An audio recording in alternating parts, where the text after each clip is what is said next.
বগুড়ার শেরপুরে প্রাথমিক সহকারী শিক্ষকদের 10ম গ্রেড বাস্তবায়নের দাবিতে মানববন্ধন।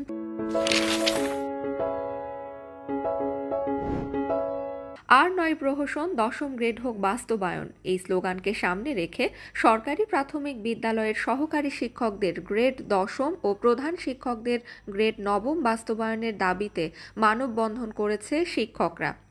বৃহস্পতিবার বিকেল 4টায় Sherpur bus stand, Sherpur press ক্লাবের সামনে বৈষম্য বিরোধী প্রাথমিক শিক্ষক সমন্বয় পরিষদের ব্যানারে আয়োজিত এক মানববন্ধনে এসব দাবি জানান তারা।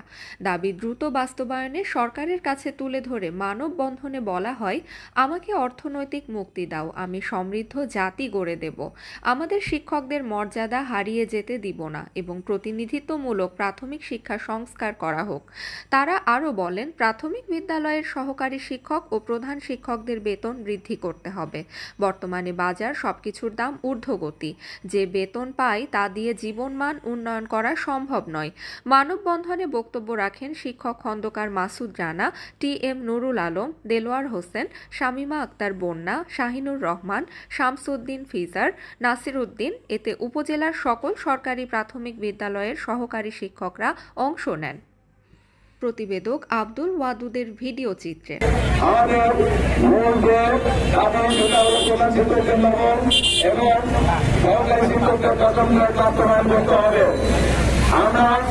আসলে এটা আমরা দাবি না, এটা হলো আমাদের প্রাথমিক বিদ্যালয়ের শিক্ষকদের অধিকার। যারা একই যোগ্যতা সম্পন্ন হয়ে তাদের 10ম গ্রেড প্রদান করা হয়েছে। কিছুদিন আগে অর্থাৎ 2021 সালে দেখেছেন আমাদের প্রাথমিক অধিদপ্তরে কয়েকজন কর্মকর্তাকে এবং যারা দেশ থেকে তাদেরকে প্রথমে কিছু গঠন করে দেওয়া হয়েছে।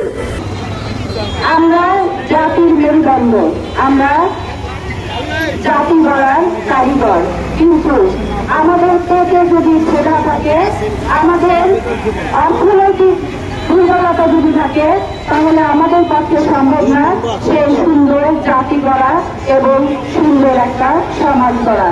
প্রধান শিক্ষকদের 9ম গ্রেড, সহকারী শিক্ষকদের 10ম গ্রেড, এছাড়াও আরো কয়েকটি দাবি রয়েছে। তার মধ্যে 3 নম্বর দাবি, শান্তি বিনোদন অটোভাবে দিতে হবে, 3 বছর পর শান্তি বিনোদন দিতে হবে। 4 নম্বর দাবি, চিকিৎসা ভাতা বাড়িয়ে দিতে হবে।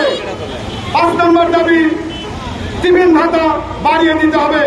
এই জাতিকে যদি উন্নয়ন করা না যায়, শিক্ষার মান ব্যাহত হবে। তাই শিক্ষার মান উন্নয়ন করতে হলে এই শিক্ষকদের উন্নয়ন করতে হবে। এদেশ শিক্ষায় স্বয়ং সম্পূর্ণ হোক, এই জাতি একটি সমৃদ্ধ জাতি অর্জিত হোক, সেই জন্য শিক্ষকদের মান মর্যাদা যথাযথ করা হোক।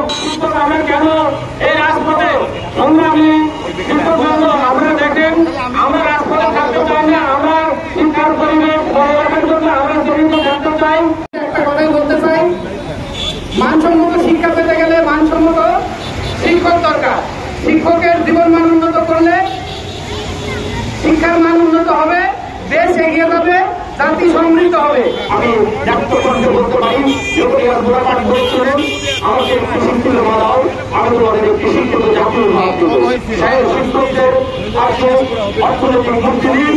আমার শিক্ষকরা পৃথিবীর মধ্যে সবচেয়ে অন্যতম জাতীয় পরিণত করতে পারে বলে আমি বিশ্বাস রাখি। কারিগর শিক্ষা যদি জাতির মেরুদণ্ড হয়, আর শিক্ষক হল সেই মেরুদণ্ড করার কারিগর, সেই শিক্ষককে দীর্ঘদিন যাবৎ বঞ্চিত করা হয়েছে বিভিন্ন সুযোগ সুবিধা থেকে। আমরা যার কারণে আজ রাজপথে দাঁড়িয়েছি এবং আমাদের দাবিগুলো আদায় না হওয়া পর্যন্ত আমরা ঘরে ফিরব না। আমাদের যে জাতীয়করণের কথা হয়েছিল বিগত সরকারের আমলে, সেই সরকার আমাদেরকে শুধু ঠকিয়েছে, আত্মপ্রয়াস হাতে হারিয়েছে। বন্ধুরা, যেহেতু শিক্ষক দেশের মানুষগুলোর কারিগর, যেহেতু শিক্ষক সমাজের গর্ব, যেহেতু শিক্ষক